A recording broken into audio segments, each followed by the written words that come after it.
নমস্কাৰ ঘোষণা কৰা হৈছে ডিএমই ৰিজাল্ট নন টেকনিকেলৰ ৰিজাল্ট ঘোষণা কৰা হৈছে এই মুহূৰ্তত ঘোষণা কৰা হ'ব ডিএমই থাৰ্ড গ্ৰেডৰ এইটো টেকনিকেল সকলৰ এতিয়ালৈকে অহা নাই এই মাত্ৰ যিটো মই আপডেট পাইছোঁ তাৰ লৈ আহিছোঁ ডাইৰেক্টৰ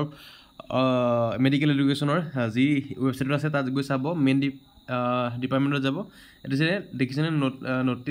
নটিছ দিছে মানে লিষ্ট অফ যিখিনি চিলেক্টেড কেণ্ডিডেট আছে এটা PDF আপলোড কৰি দিছে PDF যদি আমি চাব যাওঁ তো ইয়াতে দেখিব এইটো PDF সো এইখিনি নটিছখন দিছে এটো এটা প্ৰভিজনেল লিষ্ট উলিয়াইছে ডাইৰেক্ট ফাইনেল লিষ্ট নহয় এতিয়ালৈকে বুলি কৈছে সো 26 তাৰিখে যেটো হৈছিল তাৰ ওপৰত ভিত্তি কৰি এখন নিউজত আজি 12/10/2025 তাৰিখ দেখিছে ইয়াতে group 2 group 3 group 5 group 6 group 7 group 8 এই গুটেখিনি আছে আৰু এনেকে দুটা পেজ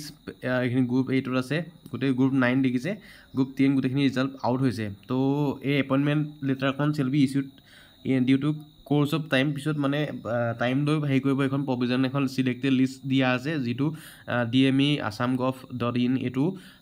পাবলিক হৈছে এইখন এই মুহূৰ্তত আহিছে বেছি সময় হোৱা নাই সকলো জাগি গলে গমে পোৱা নাই গতিকে নটিছখন চাওক আৰু আপোনালোকৰ ৰিজাল্টটো আছানে কনফাৰ্ম হওক আৰু কিছুমানে বহুত সময় অপেক্ষা কৰিছে এটো হৈছে নন টেকনিকেলৰ থাৰ্ড গ্ৰেডৰ ৰিজাল্ট আছে এটো হৈছে সো নিশ্চয় দেখা পাইছে এটো আকবাৰ দেখুৱা দিছো গতিকে টেকনিকেলৰ অলপ পিছতে আহি আছে চেক কৰি থাকক গতিকে